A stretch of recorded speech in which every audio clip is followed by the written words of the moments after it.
Mr. Reed, you wrote a column on the pursuit of DeSean Jackson. I want to Pursuit of happiness. The pursuit of happiness, is that it? How would DeSean Jackson fit into the Redskins system, Mr. Reed?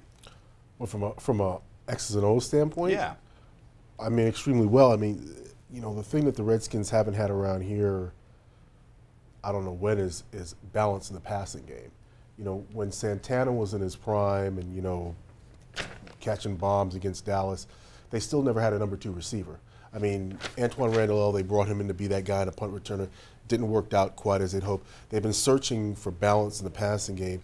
You know, they wanted to go out and they tried to go out and get Chad Johnson because they wanted a big target, a big move the chains guy. They were willing to give up 3 first-round draft picks or 2, and that didn't work. So, you know, even the last couple of years since Robert Griffin III has been here, they went out and got Pierre Garçon, and they had a bunch of other guys. You know, and the main thing you need in the passing game, if you're a quarterback, especially if you're a young quarterback who isn't really adept at reading defenses, you need to have guys who can get separation in press man coverage.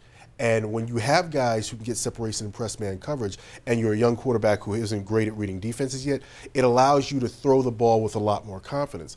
The reason Pierre Garçon had 1 billion catches is not that he's a good receiver. He's not in the Chad Johnson category. He's not in the A.J. Green category. The reason he had all those catches is he was the one guy who Robert felt could beat press man coverage, and he could throw the ball. The problem came in last year when Robert couldn't, and I know it's a long-winded answer, I'm sorry.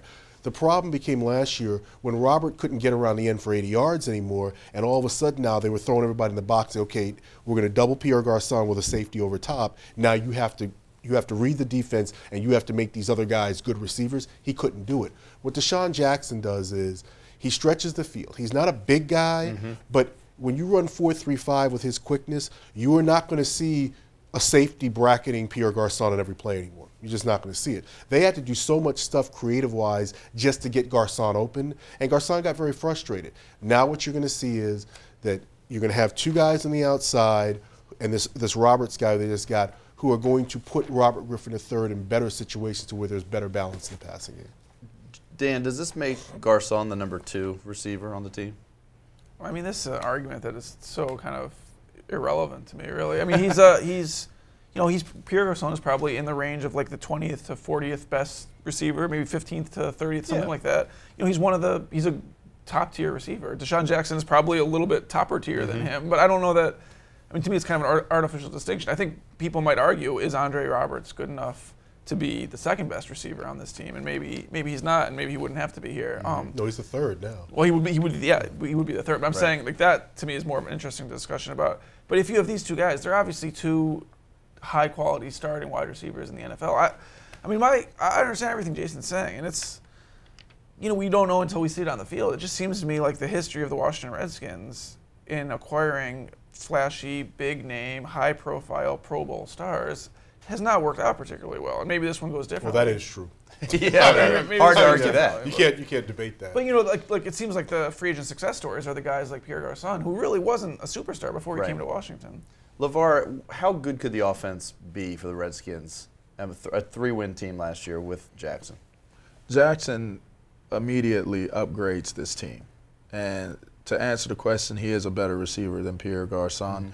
He's a more explosive receiver than Pierre Garçon. He's a bigger player than Pierre Garçon. He's a number 1 receiver even at his size. Pierre Garçon proved that he could be a number 1 receiver in last season. So I think that creates a tremendous amount of balance. I think they become possibly outside of Roddy White and Julio Jones. I mean, they become possibly the most formidable receiving pair in the NFL if you really weigh it out. So that deep ball ability that you have with DeSean Jackson now allows for Pierre Garçon to be totally the player that he's supposed to be, not partially. He's had to take on responsibilities that he was not supposed to have to take on, being as though he is the only big play player on this team. So I think it makes them a much more dangerous team with him. Let me ask you this, 1-word answer in the 20 seconds we have left. Does the acquisition of DeSean Jackson make the Redskins a playoff contender after a 3-13 season? It makes them a lot better. Okay. I can't go there. I can't go there yet. Every NFL team is a playoff contender every year. That's just All the way right. it is. Yes, With or without I him there. agree. All right. So they're a lot then better. again, Maybe. I could say, yes, they're a playoff team. You think April Fools. Oh, here we go.